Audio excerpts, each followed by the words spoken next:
새언니, 오빠 집이면 곧 내 집이지. 안 그래? 퇴근 후 문을 열자 제 작은 방 침대 위에는 신우이가 다리를 꼬고 누워 있었습니다. 캐리어 3개, 먹다 남은 음식, 널브러진 옷가지들. 분명 제 집인데 저는 손님보다 못한 사람이 되어 있었습니다. 며칠 전 미혼모 시설에서 갓난아기를 안고 오는 제 여동생을 도와주자 했을 때 남편은 이렇게 말했지요. 지 몸지가 막 굴린 걸 내가 왜 도와? 그 입으로 백수 신우이에게는 제 방을 내준 남편. 그날 밤 저는 조용히 결혼사진 액자를 엎었습니다. 이야기 시작 전 저희 채널을 구독해 주시면 오늘 하루 큰 행운이 가득하시길 빌겠습니다. 오늘 이야기 시작합니다. 현관 비밀번호를 누르는 손가락이 무뎠습니다. 야근으로 어깨가 천근같이 무거운 데다 점심도 김밥 한 줄로 때운 탓에 속이 쓰렸지요. 도어록이 풀리는 소리와 함께 문을 열자 평소와 다른 냄새가 코를 찔렀습니다. 기름지고 매캐한 배달 음식 냄새, 거기에 낯선 향수 냄새까지 뒤섞인 그 공기는 분명 제 집의 것이 아니었어요. 신발장 앞에 놓인 큼지막한 캐리어 3개를 보는 순간 저는 그 자리에 굳어버렸습니다. 한쪽 구석에는 치킨 박스와 떡볶이 용기, 맥주 캔이 산처럼 쌓여 있었고 거실 바닥 곳곳에는 옷가지가 아무렇게나 널브러져 있었지요. 혹시 도둑이라도 든 건가 싶어 가방을 꽉 쥐고 거실 안쪽을 살피는데 안방 건너편 작은 방에서 익숙하면서도 반갑지 않은 목소리가 흘러나왔습니다. 아, 진짜. 이 판은 또 왜 이래. 짜증나 죽겠네. 스마트폰을 두드리는 소리, 가벼운 콧노래. 그 방은 제가 퇴근하고 책을 읽거나 차 한 잔 마시며 하루를 정리하던 유일한 휴식 공간이었습니다. 한 발 한 발 다가가 방문을 열어젖히자 침대 위에 발을 올린 채 비스듬히 누워있는 신우이 영지의 모습이 한눈에 들어왔어요. 어머, 새언니. 벌써 왔어요? 오늘도 야근한다더니 생각보다 빨리 왔네. 영지가 화면에서 눈도 떼지 않은 채 입꼬리만 슬쩍 올려 인사를 던졌습니다. 영지야, 너 지금 여기서 뭐 하는 거니? 목소리가 떨리지 않게 누르며 묻자 영지가 그제야 몸을 일으켜 앉으며 헝클어진 머리를 쓸어 올렸습니다. 뭐 하긴요? 보면 몰라요? 나 이제 서울에서 살아야 하니까 당분간 이 방 쓸 거예요. 당분간? 네, 당분간. 아니, 오래 있을 수도 있고요. 방도 괜찮고 위치도 좋던데요? 기가 막혀 말이 나오질 않았습니다. 지방 본가에서 대학을 졸업한 뒤 몇 년째 손가락 하나 까딱 안 하고 놀고 먹던 아이가 인사 한마디 없이 남의 집을 차지하고 누워있는 모습이라니요. 이 방 쓴다고? 누가 그러래? 오빠가 그러던데요? 누구긴 누구예요? 새언니가 정한 것도 아니고 이 집 가장이 우리 오빠잖아요. 영지야. 왜요? 어차피 새언니는 안방 쓰잖아요. 이 방은 그냥 남는 방인데 뭘 그렇게 눈을 크게 떠요. 영지가 다리를 쭉 뻗으며 하품을 늘어지게 했습니다. 저는 가방을 거실 소파에 던지듯 내려놓고 곧장 휴대폰을 꺼내 영철의 번호를 눌렀어요. 신호가 5번쯤 갔을 때 영철이 시큰둥한 목소리로 전화를 받았습니다. 왜라니? 지금 영지가 우리 집에 와 있어. 자기 알고 있었어? 알지. 내가 오라고 했으니까. 나한테 한마디 상의도 없이? 그게 상의까지 할 일이야? 영철이 너무도 당연하다는 듯 내뱉는 말에 휴대폰을 쥔 손가락에 절로 힘이 들어갔어요. 영지가 우리 집에서 살겠다는데 이게 말이 돼? 무슨 말이 안 돼? 내 동생이 내 집에 있겠다는데 누가 뭐라 그래? 이 집이 자기 혼자 집이야? 그럼 남의 집이야? 내가 남편이고 영지는 내 동생이야. 가족이 좀 들어와 있는 걸 가지고 그렇게 난리 칠 일이냐? 서울에 오피스텔도 많고 고시원도 많아. 왜 굳이 여기야? 오피스텔 보증금이 얼마나 비싼지 알고나 하는 소리야? 고시원? 내 동생을 그런데 처박아 두라고? 말 참 쉽게 한다. 그럼 내 방은?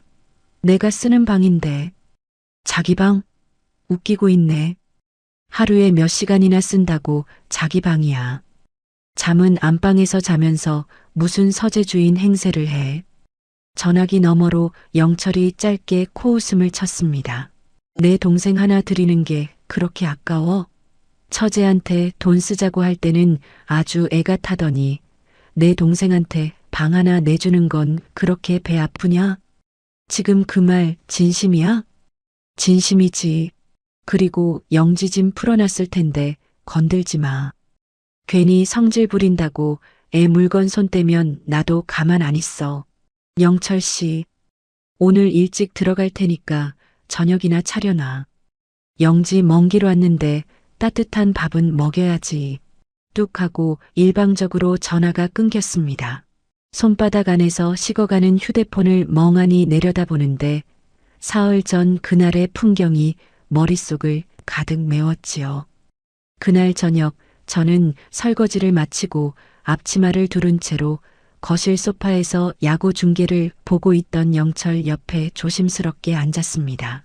며칠을 망설이며 입안에서 굴려보던 말이었지만 더는 미룰 수가 없었어요. 여보, 나 부탁 하나만 들어줘. 뭔데? 또 무슨 돈 얘기야? 나은이 말이야. 시설에서 도저히 못 살겠나 봐. 좁은 방에 산모랑 갓난아기랑 부대껴 사니까 애가 잠도 못 자고 나은이도 우유도 제대로 못 먹어. 그래서 원룸이라도 하나 얻어주려고. 보증금 500만 원만 도와줘. 월세는 내가 어떻게든 매달 보태볼게. 영철의 손이 리모컨 위에서 멈췄습니다. 500만 원? 지금 나한테 500만 원을 달라고 한 거야? 응. 우리한테 당장 큰 돈인 건 알아. 그런데 나은이가 지금 너무 힘들어. 그걸 왜 우리가 내? 왜라니? 나은이가 지금 어떤 처지인지 알잖아. 약혼자 그렇게 갑작스럽게 보내고 혼자 애 낳고 친정 부모님도 안 계신데 내가 안 도우면 누가 도와? 그건 처제 팔자지. 우리 팔자야? 여보, 다 큰 어른이 자기가 벌인 일은 자기가 감당해야지. 왜 자기 동생 인생까지 내가 떠안아야 되냐고. 영철이 신경질적으로 정강이를 긁었습니다. 여보, 500만 원이야. 우리 통장에 그 정도는 있잖아. 그 통장 누구 돈인데? 나도 뼈 빠지게 벌어다 넣은 돈이야. 나도 벌었어. 나도 이 집에 돈 넣었고 생활비도 냈어. 그래서 둘이 번 돈이면 마음대로 처제한테 갖다 바쳐도 돼? 갖다 바치는 거 아니야. 잠깐 도와주자는 거야. 도와줘? 솔직히 말해줄까? 지 몸지가 막 굴려서 애까지 낳은 걸 왜 내가 도와줘야 하는데? 순간 귓속에서 윙 하는 소리가 났습니다. 잘못 들은 줄 알고 영철의 얼굴을 멀거니 쳐다보는데 영철은 오히려 당당하게 다리를 꼬며 한마디를 더 얹었어요. 피 한 방울 안 섞인 처제한테 10만 원도 아까운 게 솔직한 내 마음이야. 미혼모 시설이면 먹여주고 재워주는 거 아니야? 그 정도면 됐지. 뭘 원룸까지 얻어줘. 영철 씨 말 가려서 해. 내가 틀린 말 했어? 멀쩡한 여자가 알아서 조심했으면 그런 꼴 안 났겠지. 대책 없이 아빠도 없는 애를 낳아놓고 이제 와서 친정언니 집에 손 벌리는 게 정상은 아니잖아. 그 사람은 나은이 약혼자였어. 결혼 앞두고 사고로 죽은 사람이야. 그래서 뭐 죽은 사람 핑계 대면 애 딸린 처제까지 내가 책임져야 해? 그만해. 나은이 얘기 다신 꺼내지 마. 진짜 정 떨어지니까. 듣는 것도 지겨워. 그 말이 가슴에 박힌 비수처럼 빠지질 않았습니다. 저는 앞치마 자락을 쥐어뜯듯 움켜잡은 채로 끝내 한마디도 더 못하고 식탁으로 도망치듯 걸어와 차가운 물을 한 컵 들이켰지요. 부모님이 일찍 돌아가신 뒤로 제가 청춘을 다 바쳐 키운 동생, 약혼자 잃고 핏덩이 끌어안은 채 좁은 시설에서 밤마다 우는 동생, 그 동생을 향해 영철이 쏟아낸 말이 며칠이 지나도록 명치 한가운데 얹혀 내려가질 않았어요. 그 입에서 단돈 10만 원도 아깝다던 사람이 백수로 놀고 있는 31살 시누이에게는 제 방을 통째로 내어주고 있었습니다.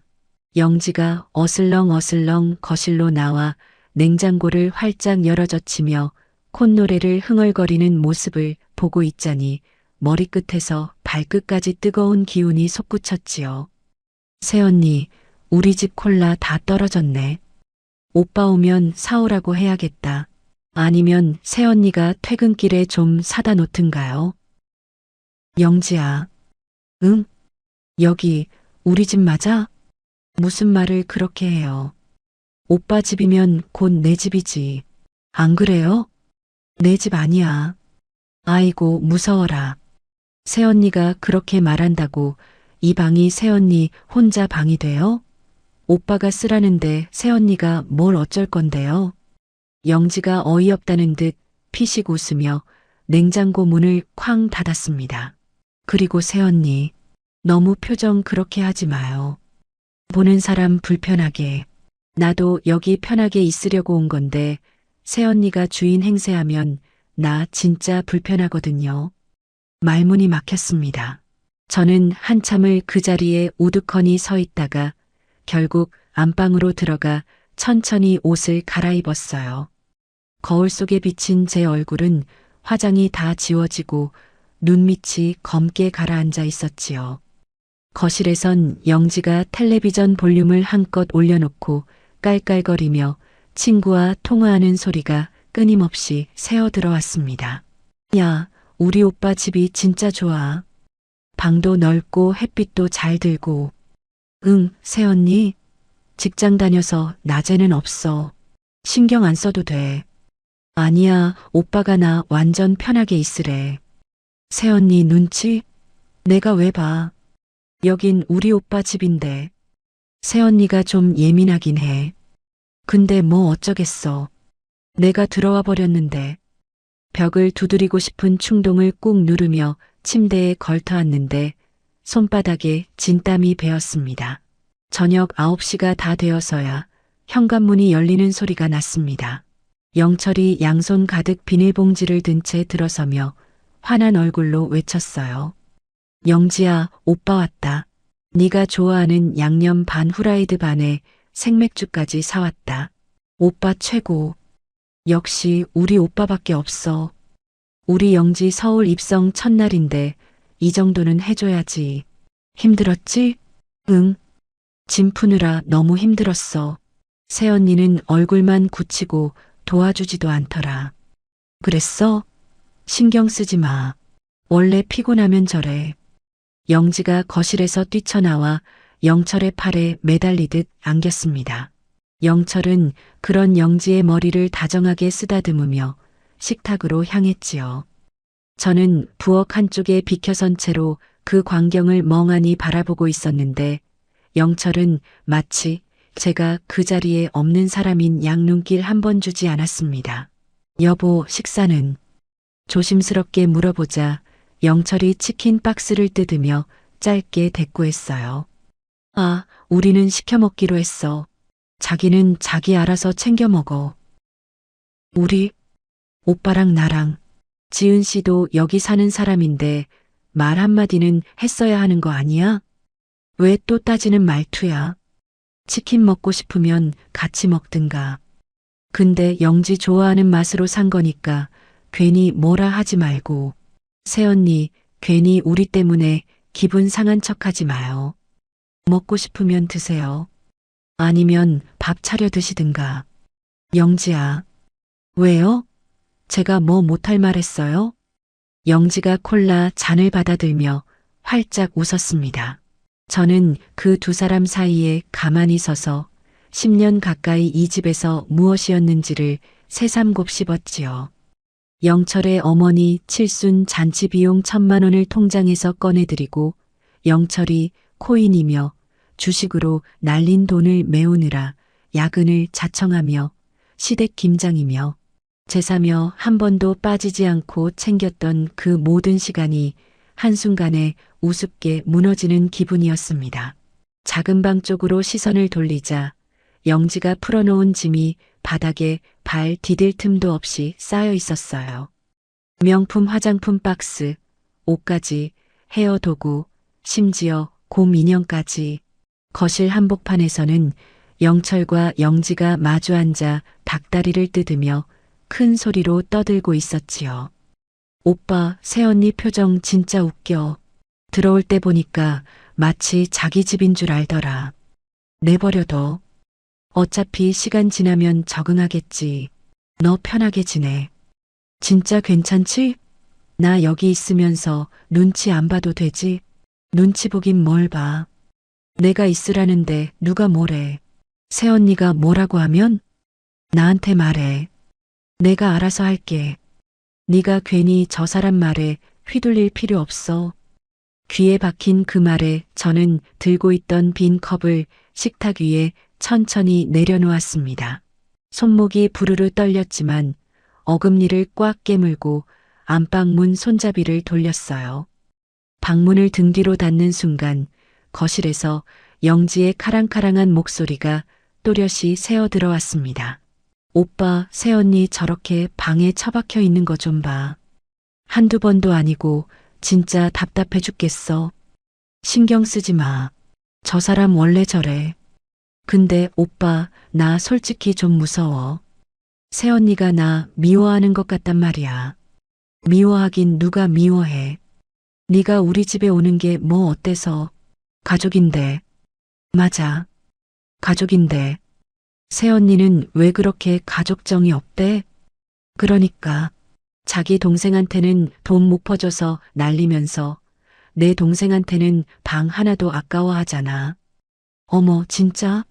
새언니 동생한테 돈 주려고 했어? 응. 처제 원룸 보증금 달라더라. 세상에. 자기 동생은 불쌍하고 나는 눈엣 가시다 이거네. 그러니까 네가 신경 쓸 필요 없다니까. 내가 다 막아줄게. 침대 끄트머리에 무너지듯 걸터앉자 그제야 참았던 숨이 거칠게 터져나왔지요. 코끝이 시큰해지면서 눈물이 후두둑 떨어졌습니다. 하지만 한 번 떨어진 눈물은 곧 멈췄어요. 울 시간 없어. 정신 차려, 오지은. 저는 손등으로 눈가를 거칠게 훔치며 작은 소리로 중얼거렸습니다. 주머니 속 휴대폰을 꺼내 떨리는 손가락으로 나은의 번호를 눌렀어요. 신호음이 2번 울리기도 전에 동생이 작은 목소리로 전화를 받았지요. 언니야. 나은아, 안 자고 있었어. 애가 자꾸 깨서. 언니는 왜 이 시간에? 무슨 일 있어? 아니야. 그냥 내 목소리 듣고 싶어서. 밥은 먹었어. 먹었지. 언니, 형부랑 또 싸웠어. 목소리가 왜 그래? 싸운 거 아니야. 언니는 괜찮아. 언니 거짓말할 때 목소리 알아. 무슨 일 있지? 나은아. 너는 그런 걱정하지 마. 애기랑 내 몸만 챙겨. 언니, 진짜 우리 걱정 너무 하지 마. 우리는 괜찮으니까. 나은아. 응. 언니가 꼭 데리고 나올게. 조금만 더 기다려줘. 언니, 또 무리하지 말고. 무리 아니야. 언니가 해야 할 일이야. 언니. 자, 끊자. 아기 다시 깨겠다. 울지 말고. 밥 꼭 챙겨 먹고. 전화를 끊고 휴대폰을 가만히 가슴에 얹는데 거실에서 영철의 너스레가 또 들려왔습니다. 영지야, 너 내일부터 푹 자라. 아침은 지은이가 차려줄 테니까 걱정 말고. 진짜? 와, 역시 오빠가 짱이다. 그래. 너는 취업 준비만 해. 집안일 같은 건 신경 쓰지 마. 새언니가 싫어하면? 싫어해도 해야지. 이 집에서 며느리 노릇하려면 그 정도는 해야 하는 거 아니야? 휴대폰 갤러리를 열어 지난주 미혼모 시설에서 몰래 찍어온 사진을 띄웠습니다.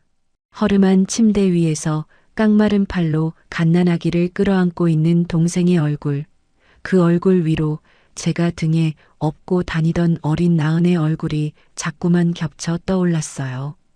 엄마, 나 어떡해. 저도 모르게 입 밖으로 새어나온 말이었습니다.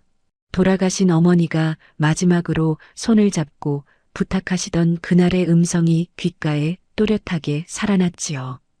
지은아, 나은이는 네가 끝까지 챙겨야 한다. 알았지. 엄마, 걱정 마. 내가 어떻게든 챙길게. 스스로에게 다짐하듯 한마디를 더 내뱉고는 침대 머리맡에 놓인 결혼사진 액자를 천천히 엎어두었어요.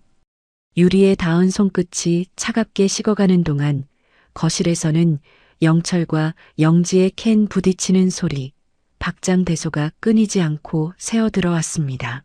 잘 먹고 잘 사세요, 두 분. 진짜 잘 먹고 잘 살아보세요. 이제부터는 나도 가만히 안 있을 테니까. 저는 어둠 속을 향해 나직이 한마디를 내뱉으며 가슴속 깊은 곳에서 단단하게 뭉치는 무언가를 또렷이 느꼈지요. 캄캄한 안방 천장을 올려다보는 두 눈에 아주 오랫동안 잊고 있던 차가운 빛이 천천히 번지기 시작했습니다. 새벽 6시 반. 머리맡에 휴대폰이 요란하게 울리기 시작했습니다. 밤새 뒤척이다 새벽녘에야 겨우 눈을 붙인 터라 진동음이 머리뼈를 두드리는 것처럼 아팠지요. 화면에 뜬 이름 석자를 확인하는 순간 가슴이 덜컥 내려앉았습니다. 여보세요, 어머님. 목이 잠긴 채로 전화를 받자 시어머니의 카랑카랑한 목소리가 귓속을 후벼 팠어요. 아니, 너 아직도 자고 있었어? 아니에요. 막 일어났어요. 그래, 잘됐다. 내가 새벽부터 전화한 이유가 있어. 잘 들어. 수화기 너머로 어머님의 헛기침 소리가 두어 번 났습니다. 우리 영지 이제 너희 집에서 지낼 거니까 너 매일 아침 따뜻한 밥 꼭 차려 먹여라. 알았지? 어머님, 제가 회사 출근이 일러서 그래서 못 차린다고? 야, 오지은. 영지가 누구 동생이야? 내 시누이 아니야? 시집온 며느리가 시누이 아침 한 끼 차리는 게 뭐 그리 대수라고. 어머님, 그런 뜻이 아니라. 그리고 한 가지 더. 매달 영지 용돈으로 50만 원씩 따로 챙겨줘라. 취업할 때까지만이야. 우리 영지가 다 큰 처녀인데 화장품 살 돈도 없으면 어떡하니? 말문이 막혀 한참을 휴대폰만 쥐고 있었습니다. 어머님, 50만 원이면 적은 돈도 아니고. 적은 돈도 아니라고? 너 지금 무슨 말을 하는 거야? 영철이가 벌어다 주는 돈으로 편하게 살면서 시누이 화장품값 하나가 그렇게 아까워. 가슴 밑바닥에서 뜨거운 것이 쿡 치밀어 올랐습니다. 영철이 벌어다 주는 돈이라는 말, 그 한마디가 명치를 송곳처럼 찔렀지요. 어머님, 사실은 뭐? 너 입 다물어. 다음 달부터 영지 통장으로 꼬박꼬박 붙여. 알았어? 어머님, 끊는다. 휴대폰을 침대맡에 던지듯 내려놓는데 손끝이 부르르 떨렸어요. 시어머님은 이 집이 영철이 사준 집인 줄 알고 계셨습니다. 하지만 이 아파트는 결혼 전 제가 외주까지 뛰어가며 모은 종잣돈이 7알이었고 결혼한 뒤에도 제 급여를 거의 다 부어 갚아 나간 대출로 마련한 것이었지요. 영철은 결혼 초부터 주식이며 코인이며 엔화 투자라며 큰 돈을 줄줄이 날렸고 그 빈자리는 매번 제 통장이 메워야 했어요. 시어머님 칠순 잔치 1,000만 원도 영철의 세차값도 명절 떡값도 죄다 제 손에서 나갔지만 시댁은 그 모든 걸 영철의 공으로 둔갑시켰지요. 방문 밖에서 영지의 목소리가 들렸습니다. 새언니 일어났어? 나 라떼 한 잔만 타줘. 우유 따뜻하게 데워서. 침대에서 무거운 몸을 일으켜 거실로 나가보니 영지가 제 슬리퍼를 신은 제 텔레비전 앞에 늘어져 있었어요. 아가씨, 그 슬리퍼 내 거인데. 아, 진짜? 어쩐지 좀 크다 했네. 근데 새언니가 새 거 사시너. 나 발이 좀 시려서. 영지가 천연덕스럽게 발을 흔들며 깔깔 웃었습니다. 저는 입술을 꽉 깨문 채로 부엌으로 들어가 냄비에 우유를 부었지요. 토요일 오후가 되자 일주일치 빨래가 산처럼 쌓였습니다. 세탁기를 2번 돌리고 영철이 벗어 던진 와이셔츠를 다림질하고 영지가 어질러 놓은 거실까지 치우려니 허리가 끊어질 듯 아팠어요. 청소기를 돌리고 있는데 소파에 누워 홈쇼핑 채널을 보던 영지가 발끝으로 저를 톡톡 건드렸습니다. 새언니, 저기 식탁에 사과 있던데 좀 깎아와봐. 아가씨, 내가 지금 청소 중이잖아. 아, 그러니까 청소 좀 멈추고 사과 좀 깎아오라고. 보면 몰라. 나 지금 손이 안 비어. 영지가 손에 든 휴대폰을 흔들어 보였습니다. 숨이 가빠지면서 청소기 손잡이를 쥔 손에 진땀이 났어요. 아가씨, 자기 그릇은 자기가 좀 치워. 어제 먹은 컵라면 그릇도 아직 식탁에 그대로던데. 뭐, 지금 나한테 그릇 치우라고 한 거야? 치우라는 게 아니라 같이 사는 거니까 좀. 영지의 얼굴이 굳어지더니 입꼬리가 비죽 떨리기 시작했습니다. 아, 진짜 어이없네. 새언니 지금 나 무시하는 거야? 내가 무슨 식모야? 내가 짐짝이야? 아가씨, 그게 아니라. 오빠, 오빠. 영지가 갑자기 안방으로 달려가며 울먹이는 소리를 냈어요. 저는 청소기 손잡이를 놓고 그 자리에 우두커니 서버렸지요. 오빠 걔가. 아니, 새언니 나한테 짐짝 취급한다고 했어. 그릇 치우라고. 나보고 식모처럼 굴라고. 뭐? 누가? 새언니가 막 화내면서. 나 진짜 서러워서. 영지의 가짜 흐느낌과 영철의 묵직한 발소리가 동시에 안방에서 흘러나왔습니다. 영철이 잠옷바람으로 거실에 나타나 저를 노려보더니 제 발치에 놓여있던 세탁 바구니를 발끝으로 거칠게 걷어찼어요. 퍽! 빨랫감이 거실 바닥에 와르르 쏟아졌습니다. 영철이 벗어 던진 누런 와이셔츠, 양말짝, 속옷들이 사방으로 흩어졌지요. 오지은, 너 지금 뭐 하는 짓이야? 응? 여보, 그게 아니라 내가 청소하는데 영지가 사과 깎아오라고 해서. 그래서 뭐? 신우이가 사과 좀 깎아달랬다고 동생을 짐짝 취급해? 짐짝 취급한 게 아니라 하나뿐인 내 동생이야. 취업 준비로 죽도록 힘든 애한테 너 뭐 하는 거야? 스트레스 주지 말라고 내가 분명히 말했지. 영철이 거실 바닥에 놓인 세탁 바구니를 한 번 더 발로 찼습니다.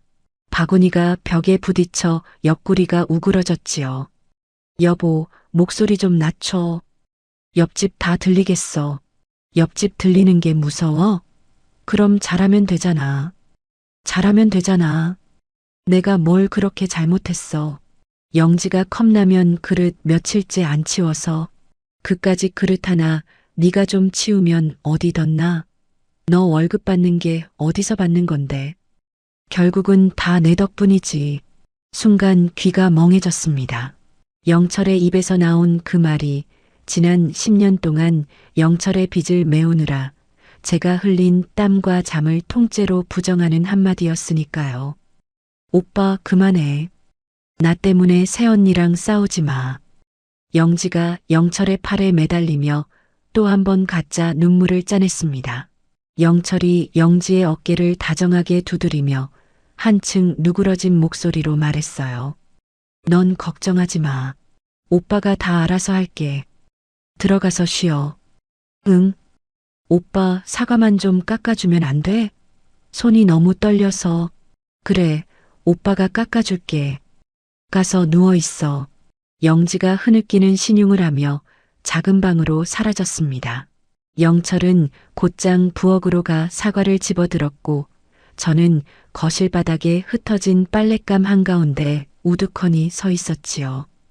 영철이 벗어던진 와이셔츠에 누런 목깃, 발끝에 차여 우그러진 세탁 바구니, 양말 한 짝과 속옷 한 장 한 장이 마치 제 10년 세월의 허물처럼 그곳에 흩뿌려져 있었습니다.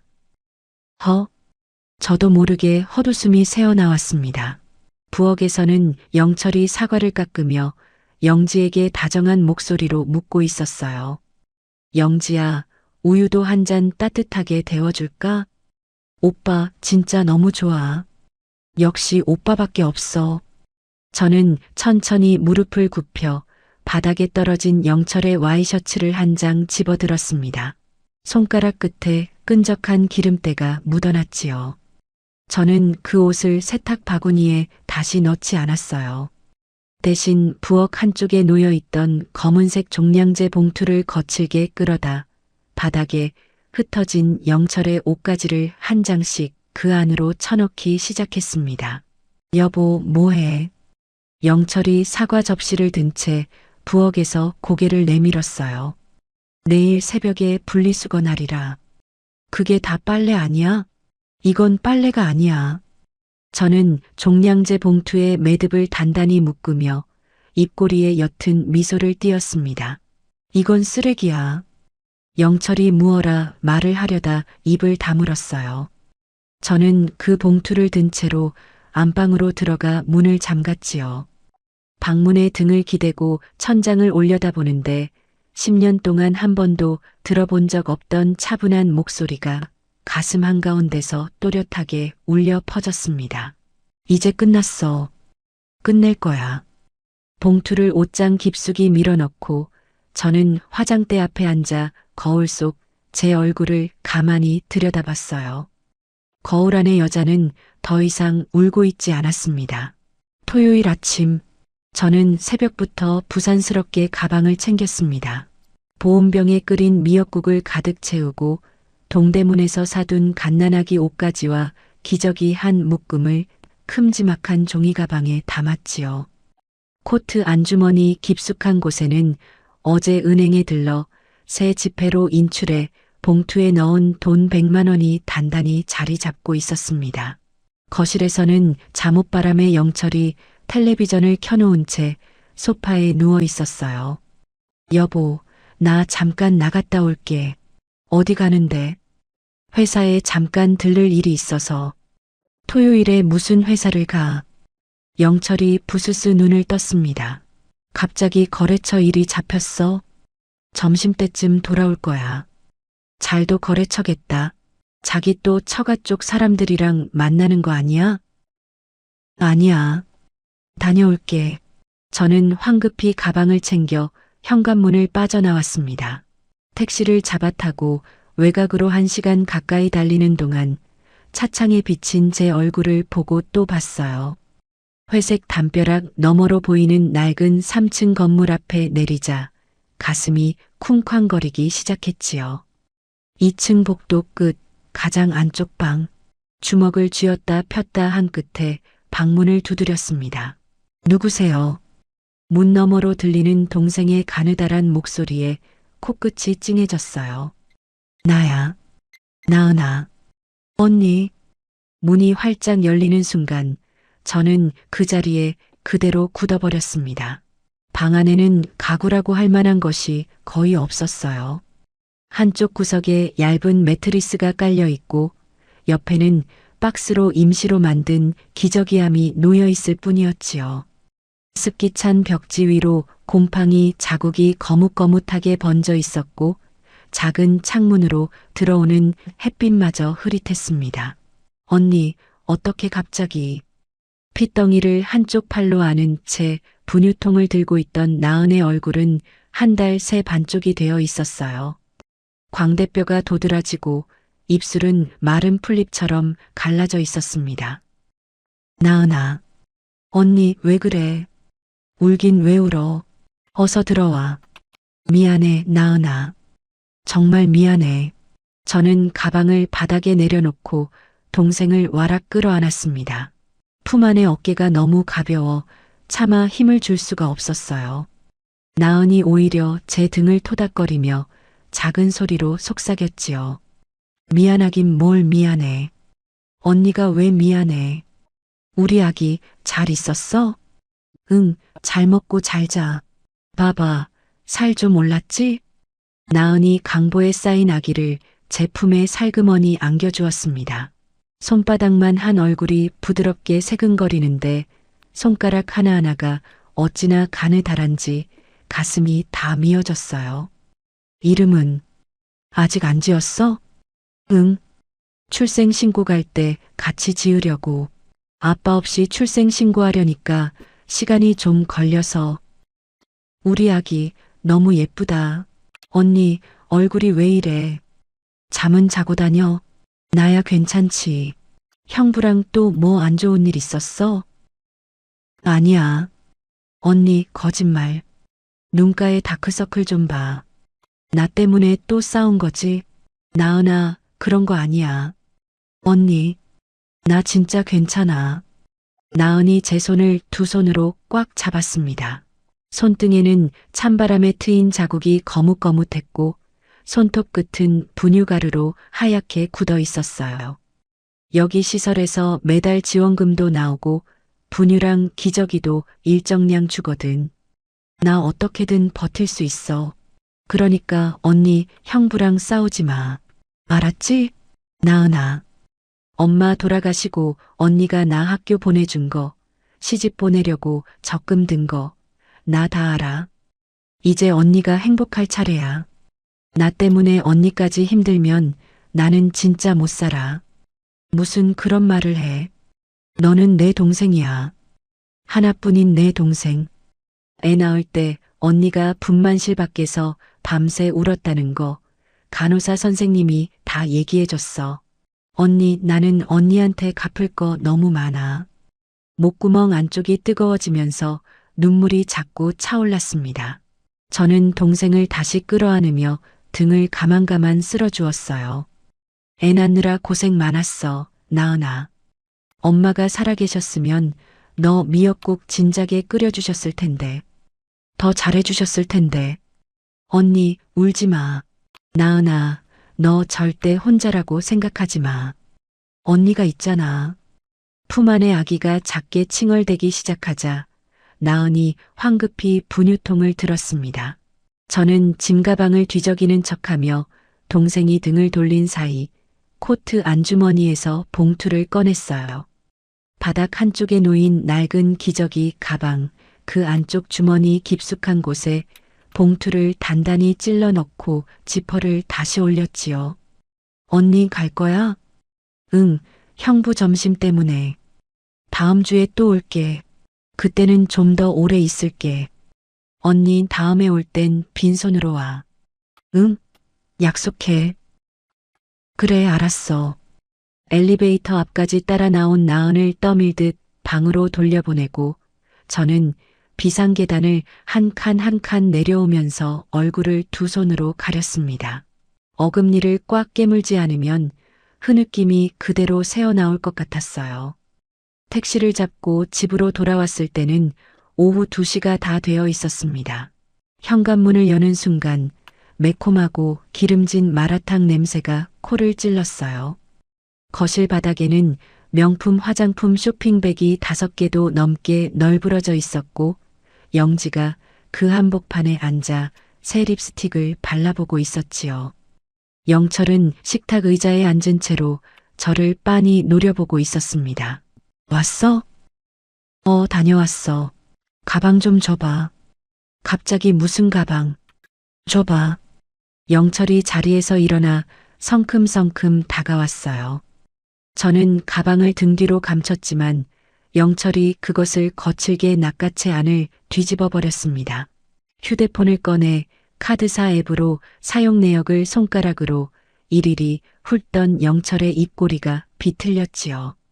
오지은, 너 어디 갔다 왔어? 빨리 말해. 회사 갔다 왔다고 했잖아. 회사? 토요일 회사 가는 사람이 어디 있어? 너 나은이한테 갔다 왔지. 그 미혼모 시설.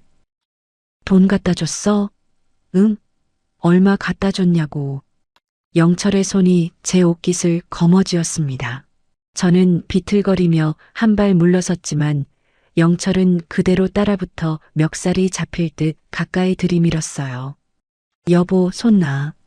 아가씨 보는 데서 부끄럽지도 않아? 부끄러워? 누가 부끄러워해야 할 사람인데. 응?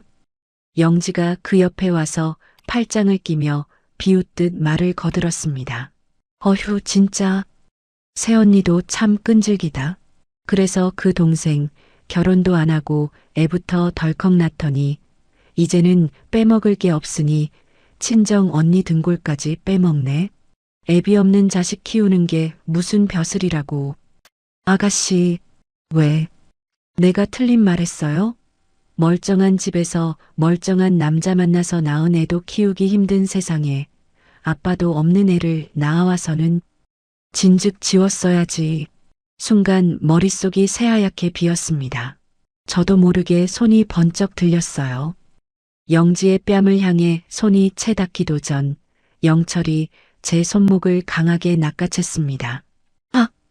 손목이 비틀리는 소리가 둔탁하게 났습니다. 영철은 그대로 제 손목을 꺾어 거실 바닥에 저를 거칠게 밀쳐 넘어뜨렸어요. 무릎과 어깨가 마룻바닥에 부딪히면서 둔탁한 소리가 울렸지요. 천한 피는 못 속인다더니. 응? 어디서 손을 들어. 내 동생한테. 여보, 너 정신 차려. 한 번만 더 영지한테 손가락 하나 까딱했다간 내가 어떻게 나올지 모른다. 영철이 침을 뱉듯 내뱉고는 영지의 어깨를 감싸 안고 안방 쪽으로 걸어갔습니다.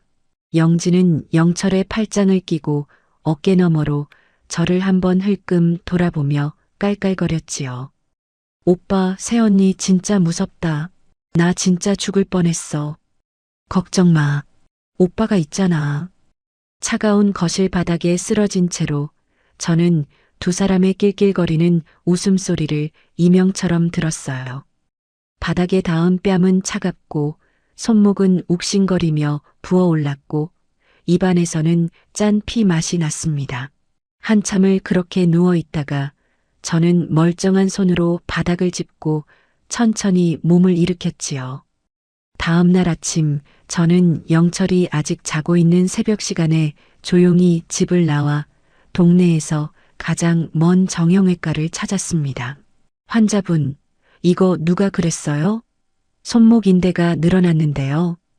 흰 가운을 입은 의사가 엑스레이 사진을 보며 미간을 찌푸렸어요. 넘어졌어요. 보호자한테 알려야 할 정도예요. 진단서 끊어드릴까요? 네. 진단서 두부 부탁드려요. 그리고 손목 사진도 같이 찍어주세요. 보험 청구 때문에. 알겠습니다. 진단서가 든 흰 봉투를 가방 깊숙이 넣고 저는 횡단보도 앞에 서서 신호를 기다렸습니다. 부어오른 손목 위로 차가운 봄바람이 스쳐 지나가는데 가슴 속에서는 오히려 뜨거운 무언가가 천천히 끓어오르고 있었어요. 한 푼도 안 남기고 다 받아내겠어. 저는 입속으로만 작게 그 말을 굴리며 파란불이 들어온 횡단보도를 천천히 건너기 시작했습니다. 손목에 감은 흰 붕대 위로 베이지색 손목 보호대를 한 겹 더 둘렀습니다. 회사에서는 화분을 옮기다 삐었다고 둘러대고 집에서는 영철과 영지의 눈에 띄지 않게 늘 긴 소매 카디건을 걸쳐 손목을 가렸지요. 영철은 그날 일이 무슨 큰 무용담이라도 되는 양 며칠을 의기양양했고 영지는 한층 더 거리낌 없이 거실을 차지하기 시작했습니다. 목요일 저녁이었어요. 오빠, 우리 오랜만에 한잔하러 갈래? 회사 근처에 새로 생긴 곱창집 진짜 맛있다던데. 좋지. 새언니는 알아서 드시고요. 영철이 한마디를 거실 너머로 던지며 픽 웃었습니다. 여보, 늦지 마. 새벽까지 마시고 들어오는 거 아니지? 잔소리 좀 그만해. 다 큰 어른이 알아서 들어와. 알았어. 조심해서 다녀와. 현관문이 쾅 하고 닫히는 소리가 났어요. 저는 일부러 텔레비전을 켠 채로 10분쯤 그대로 앉아 있다가 천천히 일어나 두 사람이 정말 멀리 갔는지 확인하려고 베란다 창밖을 내려다봤지요. 지하 주차장으로 향하는 영철의 차가 시야에서 완전히 사라진 뒤에야 저는 거실 한쪽 책상 앞으로 천천히 다가갔습니다. 영철의 노트북. 거실 책상 위에 늘 켜져 있는 그 노트북은 영철이 잠금 비밀번호를 자기 생일 6자리로 쓰고 있다는 사실을 저는 진작 알고 있었어요. 121487. 부드럽게 화면이 풀렸습니다. 바탕화면에는 영철이 마우스 한 번이면 들어갈 수 있도록 인터넷 뱅킹 즐겨찾기 폴더가 떡하니 자리 잡고 있었지요. 은행 아이콘을 클릭하자 공인인증서 비밀번호 입력 창이 떴습니다. 영지 생일. 저는 신우이 영지의 생일을 천천히 눌러봤어요. 단 한 번에 통과됐습니다. 어처구니가 없어 짧은 한숨이 새어나왔지요. 화면이 바뀌면서 영철 명의의 통장 거래 내역이 좌르륵 펼쳐졌습니다. 저는 의자에 깊숙이 앉아 마우스 휠을 천천히 굴리기 시작했어요. 매달 17일. 정확히 같은 날짜, 같은 시간. 어머니라고 메모가 붙은 송금 내역이 한 줄, 두 줄, 세 줄, 끝도 없이 이어졌습니다. 200만 원, 200만 원, 200만 원. 손가락 끝이 차갑게 식어갔어요. 한 달도 빠짐없이 이 송금이 무려 4년 가까이 이어지고 있었습니다. 이 인간이 진짜 저도 모르게 입 밖으로 새어나온 말이었어요. 그게 다가 아니었습니다.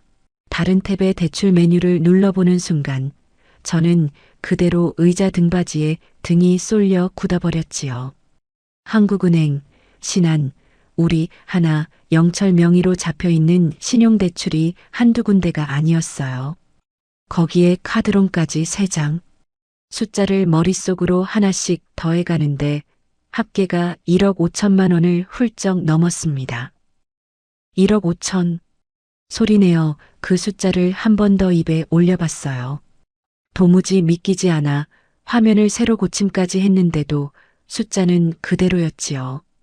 대출의 출처는 한층 더 끔찍했습니다. 대출 자금이 모두 한 군데 증권 계좌로 흘러들어가 있었고 그 계좌에서는 주식 종목, 가상화폐, 그리고 엔화에 거는 위험한 투자 상품들로 돈이 줄줄이 빠져나가고 있었어요. 손실 표시는 빨간색 일색이었습니다. 이 인간이 진짜로. 손이 부르르 떨려 휴대폰을 쥐기도 힘들었어요. 저는 카메라 앱을 켜고 깊게 숨을 들이마신 뒤 화면을 한 장 한 장 천천히 사진으로 찍기 시작했습니다. 송금 내역, 대출 내역, 증권거래 내역, 카드론 청구 명세서까지 빼놓지 않고 한 화면씩 휴대폰에 옮겨 담은 뒤 노트북을 원래대로 잠그고 위치까지 손가락 한마디 정도 맞춰 책상 위에 그대로 두었지요.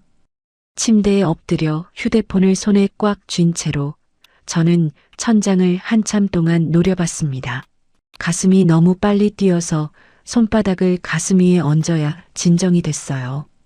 야근으로 모은 돈, 주말 특근으로 모은 돈, 보너스를 받을 때마다 통장에 차곡차곡 옮겨 담던 돈, 그 모든 것이 영철의 손에서 시어머니의 통장으로, 영지의 명품 가방으로, 빨간 글씨로 가득한 손실 화면으로 빨려 들어가고 있었던 것이지요. 다음 날 아침 출근하자마자 점심시간을 이용해 휴게실에서 인터넷을 검색했습니다. 이혼 전문이라고 적힌 변호사 사무실 가운데 후기가 가장 좋은 한 곳에 곧장 전화를 걸었어요. 안녕하세요. 상담 예약하고 싶어서요. 가능하면 가장 빠른 날짜로 잡아주세요. 다음 주 화요일 오후 3시 어떠세요? 네, 갈게요. 그날 오후 반차를 내고 광화문 근처의 변호사 사무실을 찾았습니다. 사무실 한쪽 벽에는 빛바랜 사진 액자가 가지런히 걸려 있었고 책상 너머에는 흰머리가 희끗희끗한 50대 후반의 여자 변호사가 안경을 고쳤으며 저를 마주보고 앉았어요. 앉으세요. 어떻게 오셨어요? 이혼 상담 받고 싶어서 왔어요. 저는 가방에서 흰 봉투 3개를 꺼내 책상 위에 가지런히 놓았습니다. 하나는 정형외과 진단서, 또 하나는 노트북에서 찍어온 사진을 인쇄한 자료, 마지막 하나는 결혼 후 10년간 제 명의로 갚아온 대출 상환 내역과 급여 명세서였지요. 이게 진단서고요. 며칠 전에 남편이 손목을 꺾어서 넘어뜨렸어요. 그리고 이건 남편 노트북에서 본 내역인데 매달 시어머니한테 200만 원씩 부부 통장에서 몰래 보내고 있었고요. 또 신용대출이랑 카드론으로 1억 5천이 넘는 돈을 끌어다 주식 같은데 다 날렸어요. 변호사가 안경을 끌어올리며 한 장 한 장 천천히 자료를 들춰봤습니다. 서류를 살피던 두 눈이 마지막 장에서 잠시 멈췄어요. 이 사진들은 어떻게 찍으신 거예요? 남편 노트북에 비밀번호 설정이 허술해서 거실 책상에 켜져 있을 때 제가 들여다봤어요. 솔직히 말씀드릴게요.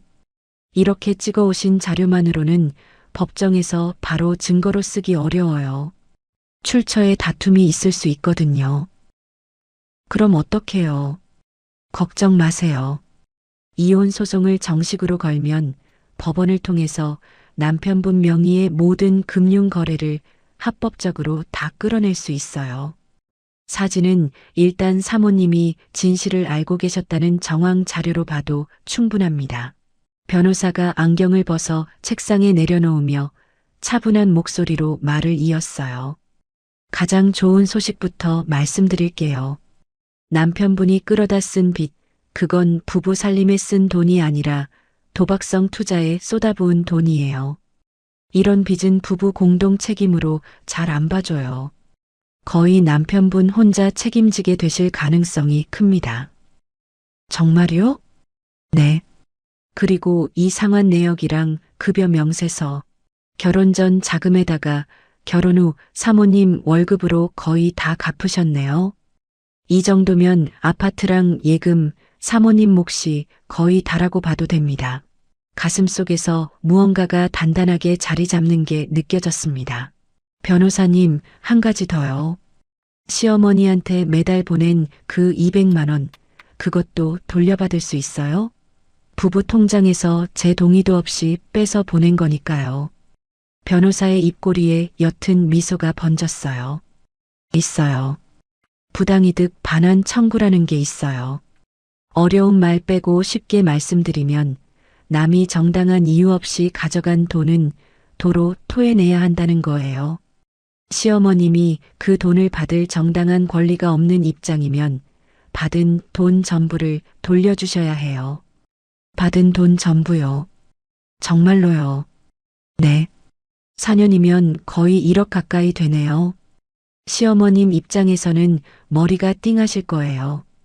저는 손바닥을 다리 위에 살며시 얹었습니다. 부어있던 손목이 욱신거리던 것도 어느새 잊은 채로 천천히 고개를 끄덕였지요. 변호사님, 잘 부탁드려요. 이혼 소장 준비해 주세요. 그리고 한 가지 더 여쭤볼게요. 네, 말씀하세요. 제가 앞으로 집에서 들을 말들 휴대폰으로 녹음해도 법적으로 문제 안 될까요? 본인이 그 자리에 함께 있는 상태에서 녹음하시는 건 우리나라 법으로 괜찮아요. 합법입니다. 감사합니다. 잘 부탁드릴게요. 변호사 사무실을 나와 엘리베이터를 기다리는 동안 저는 휴대폰을 꺼내 녹음 앱을 화면 첫 페이지에 가장 잘 보이는 자리로 옮겼습니다. 앞으로는 영철과 영지, 그리고 시어머니의 입에서 무슨 말이 나오든 단 한마디도 놓치지 않을 거였어요. 엘리베이터에 올라타며 거울에 비친 제 얼굴을 보는데 입꼬리가 아주 살짝 올라가 있었습니다. 이제 펜은 제 손에 있었지요. 변호사 사무실을 다녀온 그날 밤부터 저는 제 안의 모든 감정을 깊은 곳에 가둬두기 시작했습니다. 거실로 나가 영철의 슬리퍼를 정리하고 영지가 어질러 놓은 거실 바닥을 정성껏 닦으며 흐트러진 책장을 한 권 한 권 가지런히 다시 꽂았어요. 앞치마를 곧게 두른 채로 부엌에 들어가 된장찌개를 끓이는 동안 휴대폰은 앞치마 주머니 속에서 조용히 빨간 점을 깜빡이고 있었습니다. 여보, 저녁 차렸어. 와서 먹어. 흥, 또 된장찌개야? 일주일에 도대체 몇 번을 끓이는 거야. 영철이 식탁 의자에 털썩 앉으며 인상을 찌푸렸어요. 오늘 애호박이 좋길래. 다음엔 김치찌개로 할게. 됐어. 다음에. 매번 다음이야. 영철이 숟가락으로 찌개 냄비를 건드렸다가 갑자기 손을 멈추더니 양손으로 냄비 손잡이를 확 쥐었습니다. 여보, 뜨거워. 조심해. 이딴 거 먹느니 안 먹고 만다. 영철이 끓는 찌개 냄비 그대로 들고 옆 싱크대에 쏟아부었어요. 애호박과 두부 덩어리가 싱크대 망에 걸쳐 떨어지면서 뜨거운 김이 부엌 천장까지 자욱하게 올라갔지요. 바닥에는 튄 국물 자국이 군데군데 검붉게 번졌습니다. 여보, 갑자기 왜 그래? 왜 그러긴. 10년을 똑같은 거 처먹이는데 사람이 미치지 않게 생겼어. 미안해. 내가 다시 만들게. 저는 행주를 챙겨 들고 무릎을 굽혀 바닥에 떨어진 국물을 닦기 시작했어요. 그러는 동안에도 앞치마 주머니 속 휴대폰은 영철의 거친 욕설을 한 글자도 빠짐없이 거두어 담고 있었지요. 하여간 부모 없는 것들이 다 그렇지.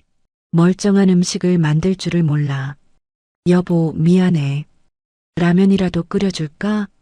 그래, 차라리 라면이 낫겠다. 빨리 끓여와봐. 영지야, 너도 라면 먹을 거지? 소파에 누워있던 영지가 한 손으로 머리를 받친 채 끄덕였어요. 오빠 끓여주는 라면 진짜 맛있던데. 오빠가 끓여줘. 그래, 오빠가 끓여줄게. 영지야, 거기 좀 누워있어.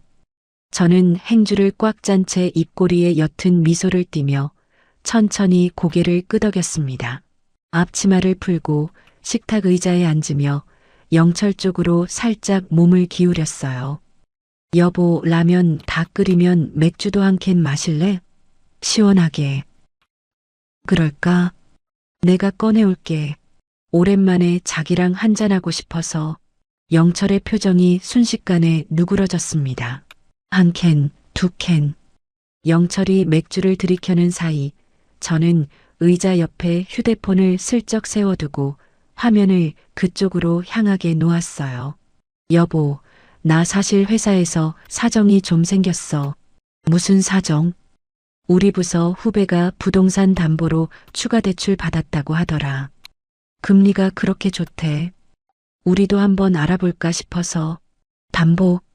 우리 집 담보로? 영철의 눈이 번뜩 빛났어요. 응. 근데 알아봤더니 우리 집은 명의가 자기랑 나랑 반반이라 절차가 2배로 번거롭다고 하더라고. 둘 다 인감떼고 둘 다 가야 되고. 그래. 한 명 명의로 깔끔하게 정리되어 있는 집들은 그냥 바로 처리가 된다는데. 아쉽더라고. 저는 영철 앞에 놓인 잔에 맥주를 천천히 따라주었습니다. 영철은 한참 잠만 들여다보더니 갑자기 손바닥으로 식탁을 톡톡 두드렸어요. 여보, 그럼 그거 합치자. 뭘? 명의. 내 단독으로 합치자고. 어차피 한 집 살림인데 둘로 나눠 놓을 필요 뭐 있어. 절차 번거롭다며. 그게 좀 그래서. 시댁 식구들도 알면 뭐라 할 거고. 친정 식구가 뭐가 중요해. 내가 합치자면 합치는 거지.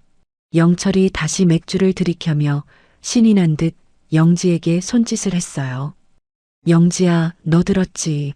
지은이가 명예 합치는 거 답답해한다. 오빠, 그거 진짜 잘하는 거야. 엄마도 진작에 그러라고 했잖아. 영지가 라면 그릇을 들고 와 식탁 끄트머리에 앉으며 거들었습니다. 저는 식탁 의자에 앉은 채로 작게 한숨을 쉬는 신용을 했어요. 여보, 진짜 그래도 될까? 시어머니가. 걱정 마. 엄마도 부르자. 셋이 같이 얘기 정리하면 깔끔하잖아. 그래, 알았어. 다음 날 저녁 시어머니가 영지의 손에 이끌려 거실 소파에 자리를 잡았습니다. 영철은 시어머니 옆에 바짝 붙어 앉아 자랑스럽다는 듯 입을 열었어요. 엄마, 우리 명예 정리하려고. 명예? 무슨 명의? 이 집 말이에요. 그 사람이랑 반반으로 되어 있는데 절차가 번거롭다고 해서요. 내 단독으로 합치려고. 시어머니의 눈이 화등잔처럼 커지더니 곧 입꼬리가 만족스럽게 올라갔어요. 잘 생각했다. 잘 생각했어. 원래 여자가 진명에 쥐고 있으면 안 돼. 기가 세져서 남편 위에 올라타려 들거든. 어머님, 왜 얘야? 내 말 틀려? 아니에요. 어머님 말씀이 다 맞죠. 저는 고개를 깊이 숙이며 마룻바닥만 내려다봤습니다. 영지가 시어머니 옆구리에 슬쩍 붙어 앉아 옷자락을 잡아당겼어요. 엄마, 새언니가 진짜 며칠 전에는 나한테 식모처럼 굴라고 했잖아. 엄마가 좀 따끔하게 말해줘. 오지은, 너 정신 차려. 영지한테 한 번만 더 그딴 식으로 굴어봐. 내가 가만 안 둔다. 네, 어머님. 죄송해요. 이번 주 금요일에 영철이랑 같이 시청 근처 법무사 사무실로 가. 인감도장하고 신분증, 등기권리증, 그거 다 챙겨서 가. 알았어? 네. 챙겨서 갈게요. 잘 생각했다. 며느라, 그동안 네가 똑똑한 척했어도 결국은 영철이 그늘 밑에서 사는 거야. 명예 같은 거 뭐 그리 중요하다고. 응? 네. 어머님 말씀이 맞아요. 시어머니가 흐뭇하게 영지의 머리를 쓰다듬는 동안 저는 손바닥 안에 쥐고 있던 휴대폰을 부드럽게 매만졌어요. 빨간 점은 그날 저녁 2시간 가까이 깜빡이고 있었습니다. 세 사람이 박장대소하며 거실에서 치킨을 시켜 먹는 사이 저는 화장실 변기 뚜껑 위에 앉아 변호사에게 메시지를 보냈어요. 변호사님, 시어머니까지 합세해서 명예 이전 모해 진행됐어요. 녹음도 다 떴고요. 이번 주 금요일이 그날입니다. 잘하셨어요. 소장이랑 가압류 신청서 내일 바로 접수할게요. 남편분 회사 급여 통장도 가압류 걸 거예요. 네, 잘 부탁드려요. 한 가지만 더요. 사모님, 그 집에서 그날 밤 이후로 짐을 옮길 곳은 있으세요? 아직요.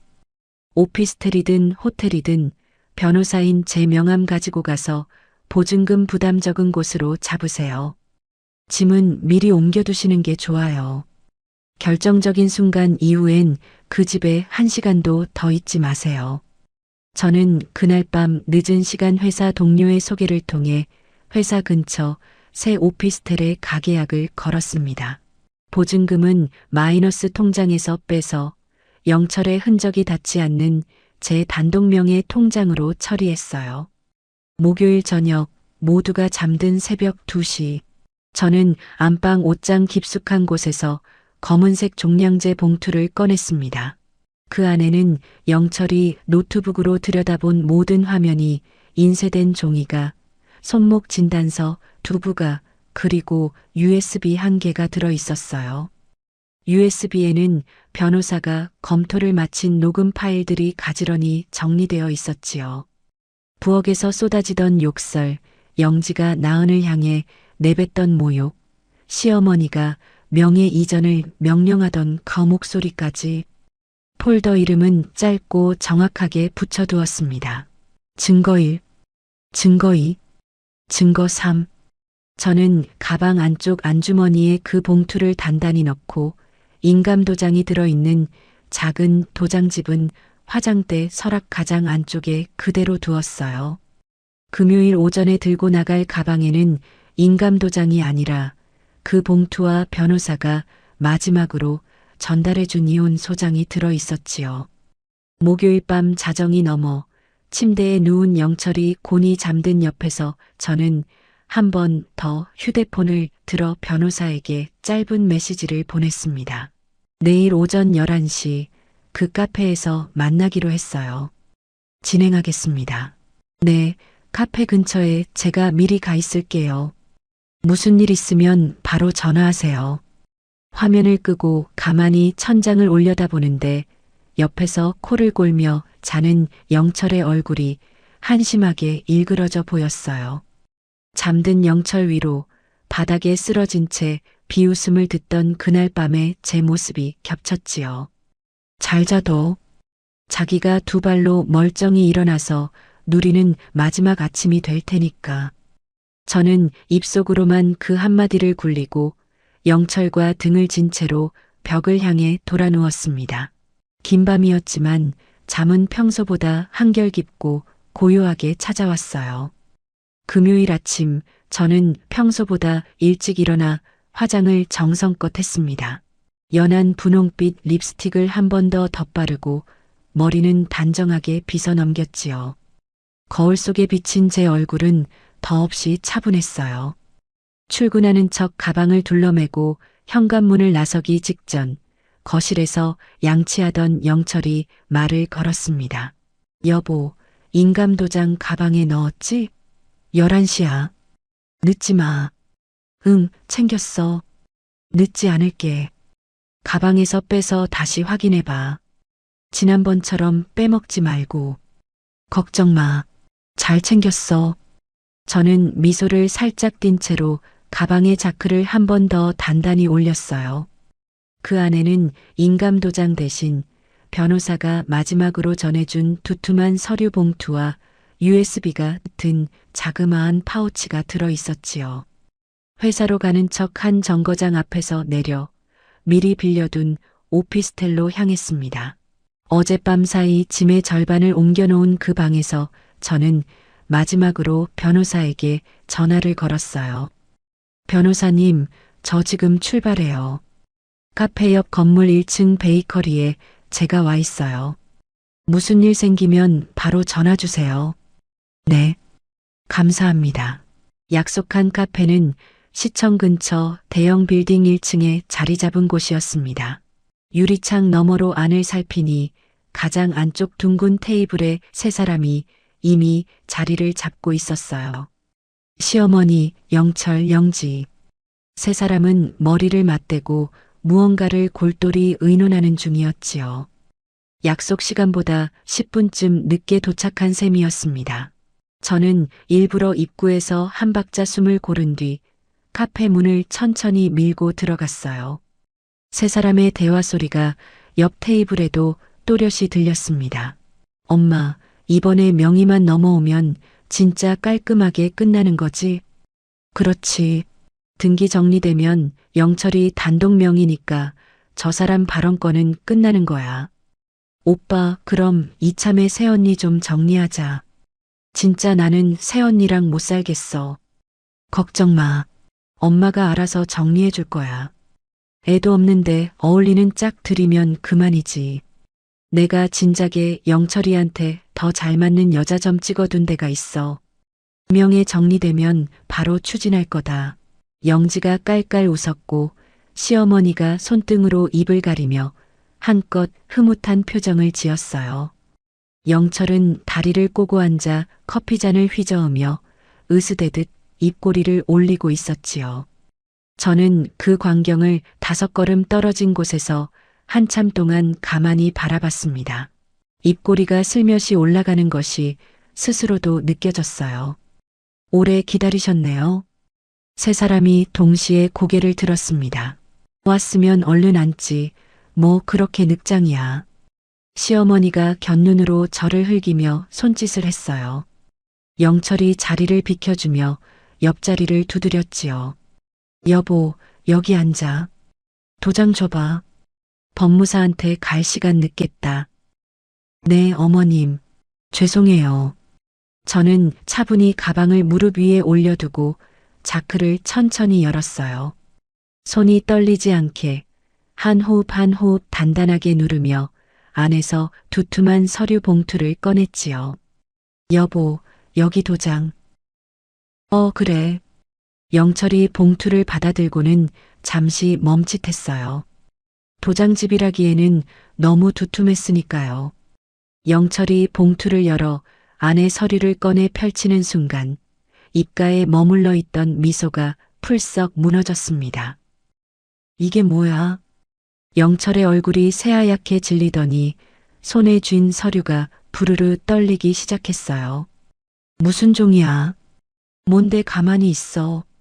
시어머니가 영철의 손에서 서류를 거칠게 빼앗아 들었습니다. 시어머니의 눈동자가 위에서 아래로 한번 빠르게 훑더니 어느 한 줄에서 그대로 굳어버렸지요. 이혼, 소장? 네, 어머님. 이혼 소송 소장이에요.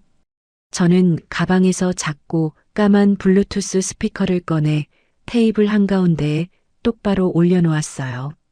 주변 테이블에서 음료를 마시던 손님들이 무슨 일인가 싶어 슬그머니 고개를 돌리기 시작했지요. 오지은, 너 지금 뭐 하는 거야? 정신 나갔어? 영철이 자리에서 벌떡 일어났습니다. 여보 앉아. 들을 거 다 듣고 일어나도 안 늦어. 인연이 진짜 뭐 하는 짓이야? 여보, 한 번만 더 욕하면 그 욕도 이 안에 들어갈 거야. 알았어? 저는 화면을 꾹 눌러 스피커의 재생 버튼을 눌렀습니다. 하여간 부모 없는 것들이 다 그렇지. 멀쩡한 음식을 만들 줄을 몰라. 영철의 며칠 전 그 목소리가 카페 안에 우렁차게 울려 퍼졌어요. 주변 테이블에서 컵을 입에 대던 손님들이 일제히 손을 멈췄지요. 피 한 방울 안 섞인 처제한테 10만 원도 아까운 게 솔직한 내 마음이야.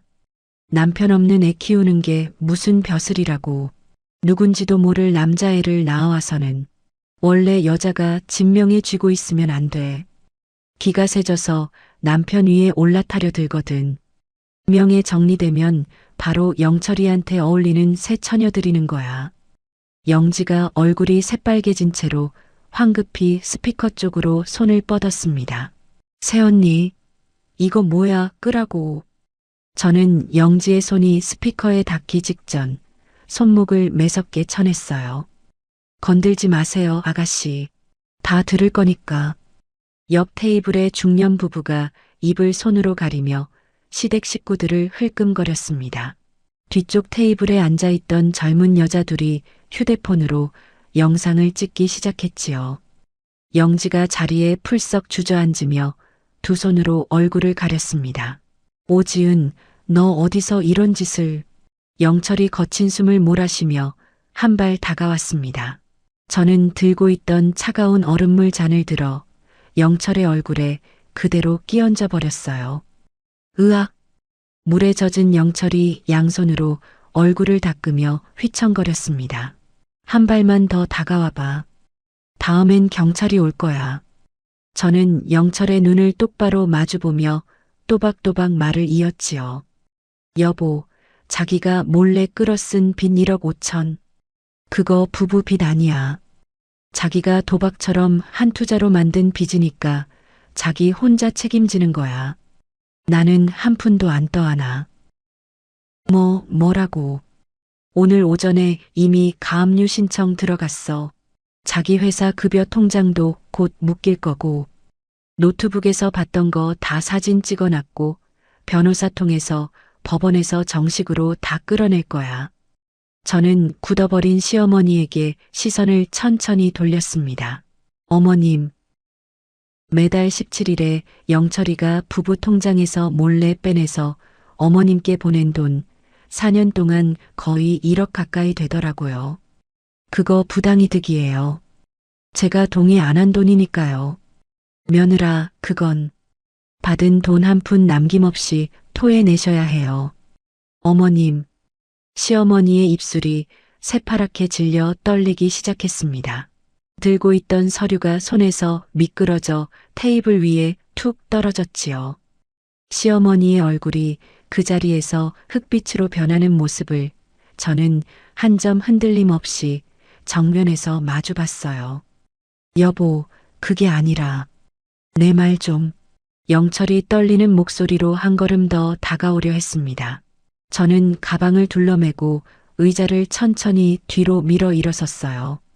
여보, 12시까지 우리 집에서 자기랑 아가씨 짐 다 빼. 1분이라도 늦으면 무단 침입으로 경찰에 신고할 거야. 오지은, 너 정말 진심으로 하는 말이야? 진심이지. 그리고 한 가지 더. 그 집 비밀번호 카페 나서는 순간 바뀌어 있을 거야. 저는 테이블 위에 올려둔 스피커를 가방에 도로 넣고 우두커니 앉은 세 사람을 한 번씩 천천히 훑어봤습니다. 시어머니의 흑빛 얼굴, 영철의 흠뻑 젖은 머리카락, 영지의 빨개진 두 뺨. 그 셋이 한 그림처럼 멈춰 있는 모습을 저는 마지막으로 가슴 깊이 새겼지요. 잘들 사세요. 오늘부로 우리는 남이에요. 카페 문을 밀고 나오는 순간 봄볕이 얼굴 위로 환하게 쏟아졌습니다. 뒤에서 영지가 무어라 소리치는 것 같았지만 저는 단 한 번도 돌아보지 않았어요. 주머니 안에서 휴대폰이 짧게 울렸지요. 잘하셨어요. 카페에서 1층 베이커리 쪽으로 오세요. 다음 절차 진행할 게 많아요. 저는 변호사의 메시지를 한번 읽어내려가며 보도블록 위를 또박또박 걸어 나갔습니다. 오랜만에 손목이 아프지 않았어요. 택시를 잡아 타고 집으로 곧장 달려갔습니다. 오피스텔에 들렀다 온 사이 미리 약속해둔 도어록 출장 기사가 현관 앞에서 저를 기다리고 있었어요. 안녕하세요. 비밀번호 변경 부탁드릴게요. 한 15분이면 끝나요. 새 번호 정해 두셨어요? 네. 적어 드릴게요. 기사가 도어록 안쪽을 분주히 손보는 동안 저는 거실로 들어가 곧장 작은 방으로 향했습니다. 영지가 풀어놓은 명품 화장품 상자, 옷가지, 헤어 도구, 그리고 영철이 큰 돈 들여놓은 골프채 가방. 한 사람 한 사람의 짐을 큼지막한 검은색 종량제 봉투에 차곡차곡, 그러나 단단히 올가매듯 쓸어 담기 시작했어요. 비밀번호 변경이 끝난 지 채 10분도 안 되어 현관문 너머에서 우당탕 소리가 났습니다. 오지은, 문 열어. 문 열라고. 새언니, 빨리 열어. 이거 뭐야? 영철과 영지가 동시에 문을 두드리고 발로 차기 시작했어요. 도어록 화면이 빨갛게 깜빡거리는 소리가 안방까지 자글거리게 들렸지요. 여보, 비밀번호 왜 바뀌었어? 당장 열어. 오지은, 너 진짜 미쳤어? 이게 무슨 짓이야? 저는 현관문 쪽으로 다가가지 않았습니다. 대신 베란다 창문을 활짝 열어 젖히고 작은 방에서 미리 묶어둔 봉투들을 하나씩 끌고 나왔어요. 4층 베란다 난간 너머로 아파트 단지의 화단이 한눈에 내려다 보였지요. 여보, 듣고 있어? 여기 있어. 빨리 문 열어. 내가 자정까지 짐 빼라고 했지. 지금 자기들이 들어올 수 있는 집이 아니야. 무단 침입이야. 오지은, 인연이 진짜. 너 이거 다 후회하게 만들어줄 거야. 저는 베란다 난간에 봉투 하나를 척 걸쳐놓고 영지의 옷가지 가든 봉투를 두 손으로 들어 올렸어요.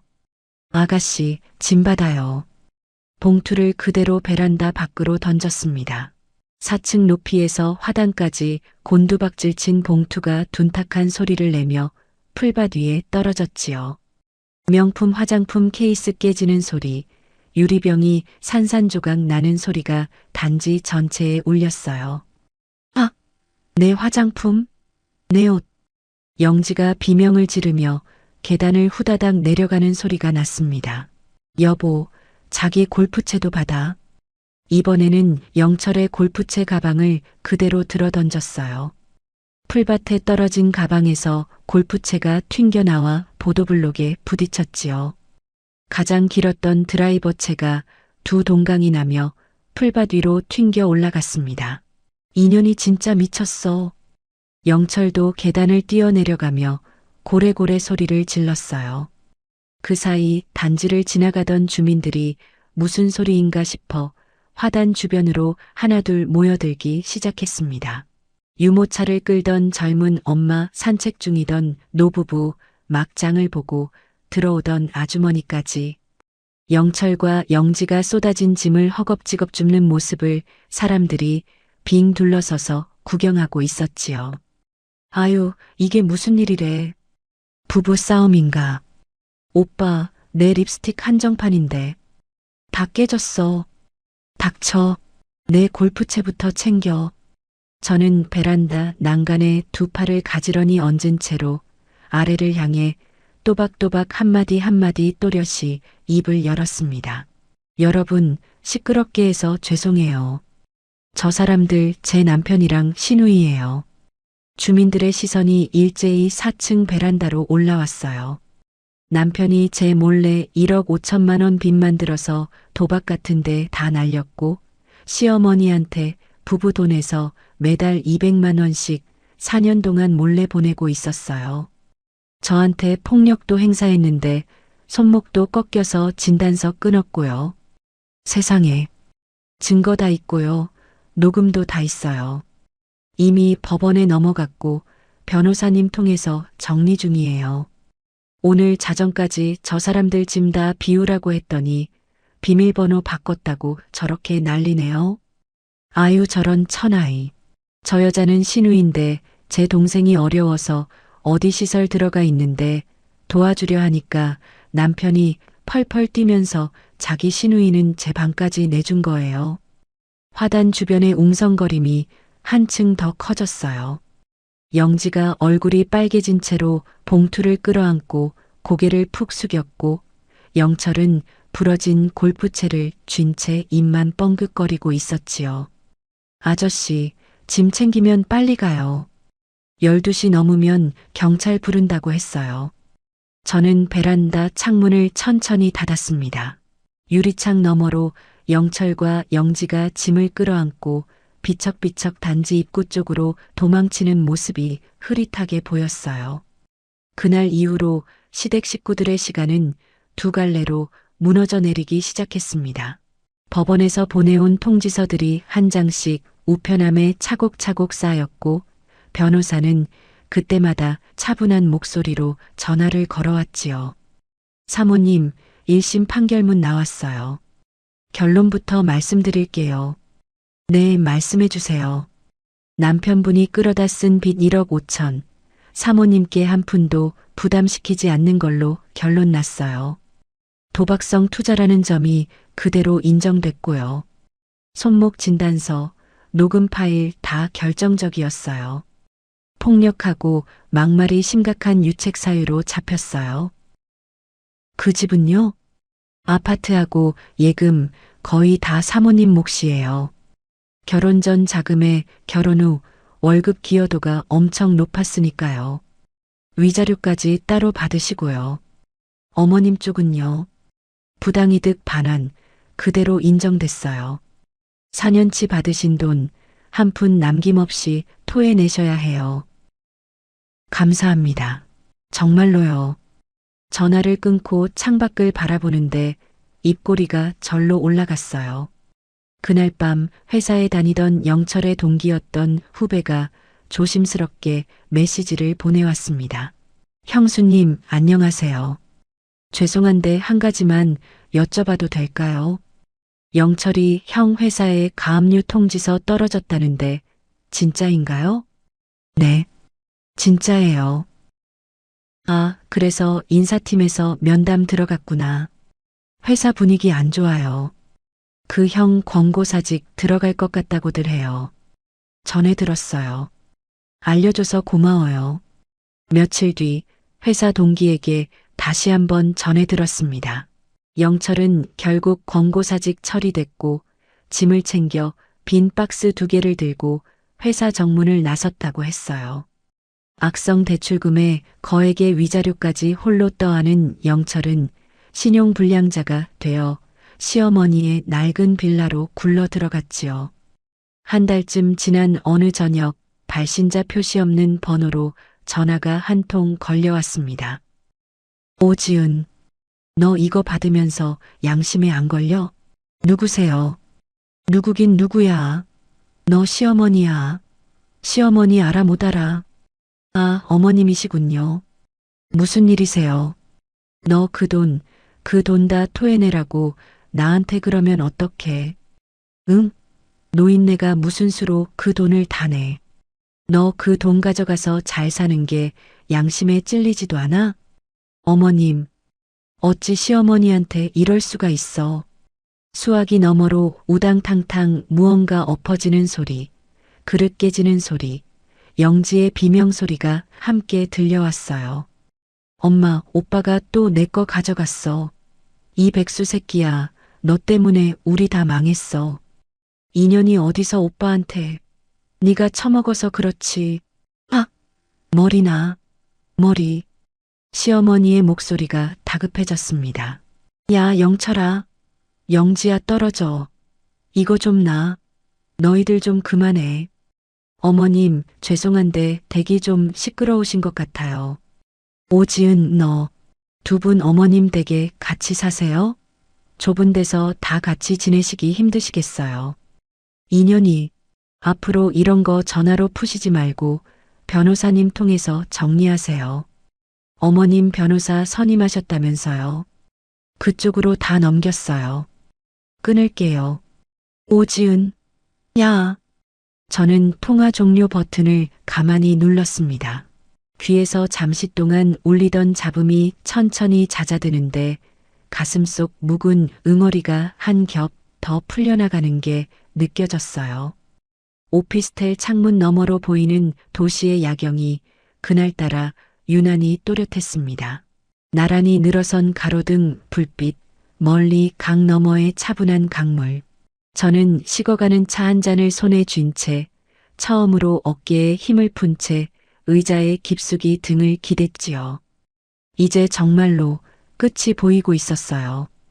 판결문이 확정된 다음 달 저는 그 아파트를 부동산 중개소에 내놓았습니다.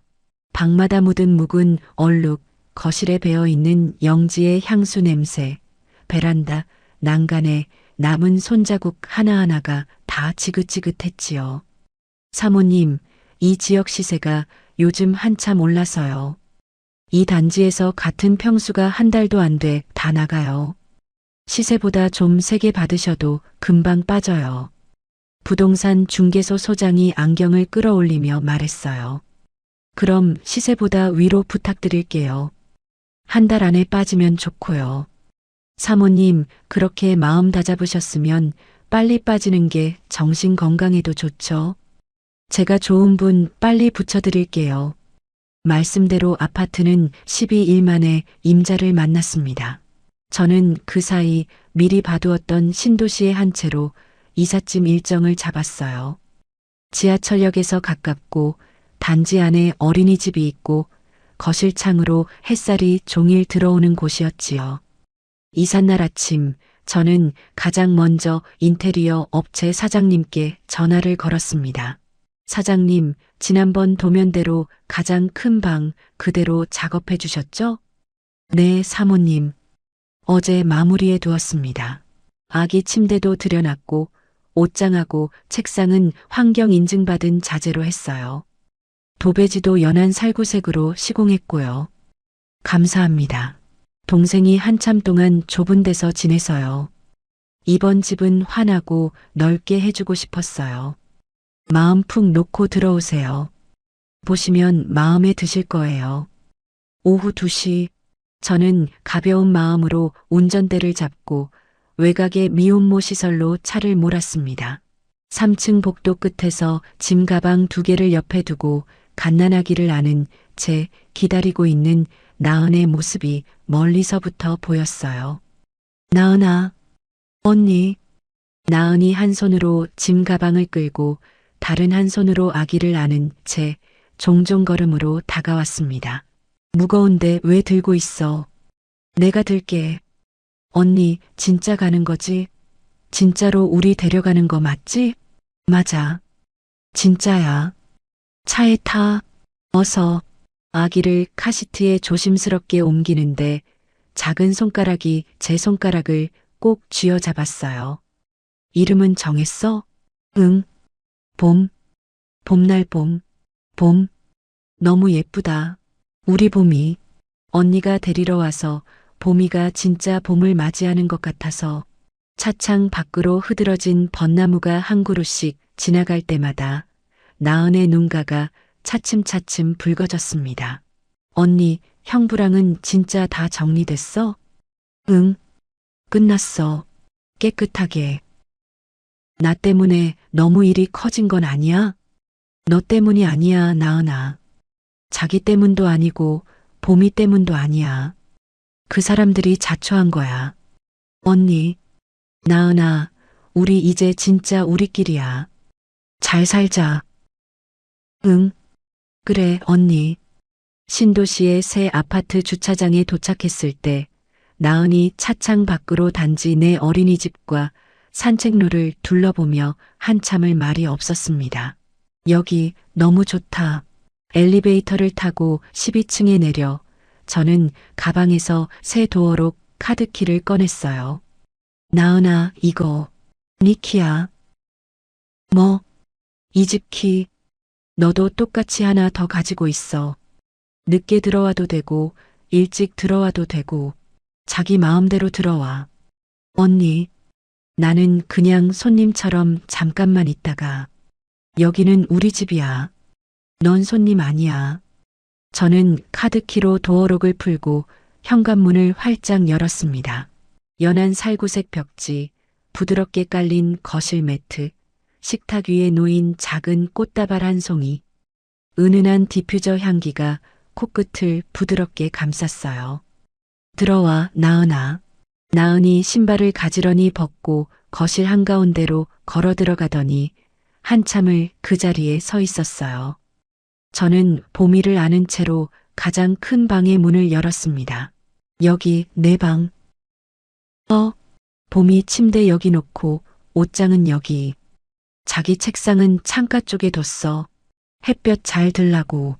푹신한 아기 침대 위에 놓인 새 모빌이 천천히 돌아가고 있었어요. 한쪽 벽에는 깨끗한 옷장과 화장대가 놓여 있고 창가에는 동생이 결혼 전 늘 들고 다니던 디자인 책들을 꽂아둘 책장이 자리 잡고 있었지요. 나은의 입에서 작은 흐느낌이 새어나왔습니다. 언니, 이거 다 언니가. 응, 내 마음에 들었으면 좋겠어. 언니, 흑. 나은이 두 손으로 입을 가린 채 자리에 풀썩 주저앉았어요. 저는 봄이를 한쪽 팔에 안은 채 동생 옆에 같이 앉아 다른 손으로 동생의 등을 가만가만 쓸어주었습니다. 나은아, 울지 마. 우리 봄이 놀라잖아. 언니, 나 진짜로 여기 있어도 돼? 진짜로? 있어도 돼. 평생 있어도 돼. 언니 부담스러우면 어떡해. 나도 이제 일 시작할 거니까 월세라도 좀. 월세는 무슨, 자기 집에서 무슨 월세를 받아. 저는 동생의 어깨를 끌어안았어요. 나은아, 너랑 봄이가 있어서 내가 사는 거야. 알지? 응, 알아. 너무 알아. 계절이 몇 번 바뀐 어느 날 오후 회사에서 점심을 먹고 자리로 돌아온 저는 책상 모니터에 사내 이메일 알림이 와 있는 것을 확인했습니다. 메일을 눌러보니 인사 발령 통지서였습니다. 부장 승진. 연봉도 큰 폭으로 올랐고 새 부서까지 옮기게 되었지요. 바로 그날 저녁 휴대폰이 짧게 울렸어요. 언니, 나 면접 합격했어.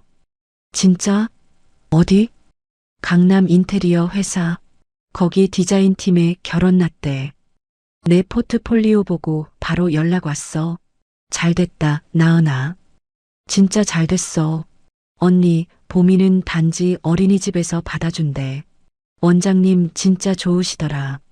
내일은 봄이 데리러 내가 일찍 들어갈게. 자기는 회사에서 인사 잘 드리고 와. 응, 언니. 고마워. 너무 고마워. 봄이는 무럭무럭 자랐어요. 아장아장 걷는 신용을 하기 시작하더니 어느 일요일 오후에는 거실 한가운데 서서 두 팔을 휘저기며 한 발 한 발 걸음마를 본격적으로 시도했습니다. 봄아, 이모한테 한번 와볼래? 저는 거실 끝에 앉아 두 팔을 활짝 벌렸어요. 봄아, 엄마한테도 한번 와볼래? 소파 옆에서 나은이도 두 팔을 벌리고 활짝 웃었지요. 으아, 봄이가 두 발을 비척비척 뗐습니다. 오른발, 왼발, 오른발.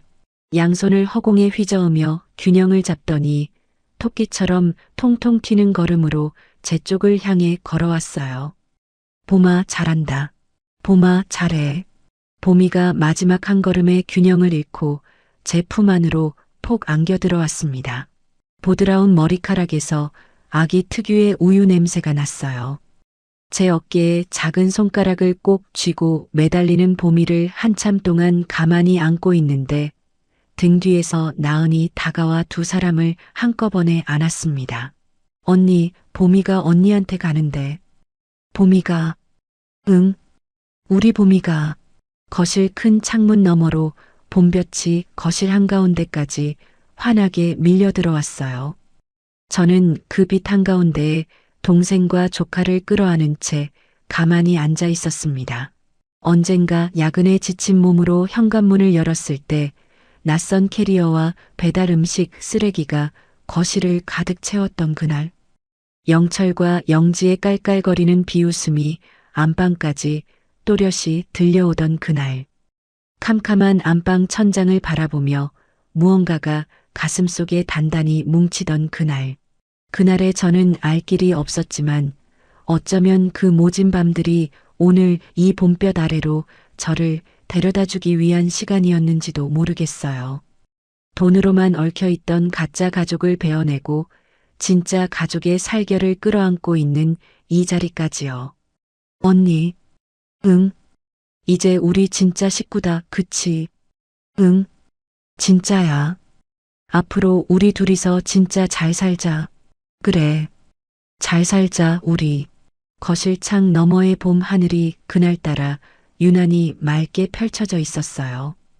바람에 흔들리는 베란다 화분의 작은 잎사귀 하나하나가 마치 오랜만에 만난 친구처럼 우리에게 인사를 건네는 듯 살랑거렸지요. 저는 봄이의 보드라운 머리카락에 입을 맞추고 나은의 어깨에 가만히 머리를 기댔습니다. 이만하면 충분했어요. 이만하면 정말로 충분했지요. 인생톡톡 시청자 여러분, 오늘 이야기 잘 들으셨나요? 지은의 이야기는 단순한 복수극이 아닙니다. 참고 또 참으며 묵묵히 살아온 한 여자가 끝내 자신을 지키고 사랑하는 사람을 지켜낸 용기에 대한 이야기지요. 가족이라는 이름으로 휘둘러지는 매서운 칼날 앞에서 무작정 참는 것만이 미덕은 아닙니다. 내 자리를 지키는 것, 내 핏줄을 지키는 것이야말로 가장 떳떳한 도리이고 가장 깊은 사랑이에요. 세상에는 끝내 진실이 드러나는 날이 반드시 옵니다. 지금 누군가의 무게를 홀로 짊어지고 계시다면 부디 기억해 주세요. 당신이 묵묵히 견뎌온 시간만큼 봄볕은 반드시 따뜻하게 찾아옵니다. 이야기를 끝까지 들어주셨다면 잘 들었다고 댓글 하나만 남겨주세요. 구독과 좋아요를 눌러주시는 모든 분들이 행복하시길 기원합니다. 오늘 함께 해주셔서 정말 감사합니다.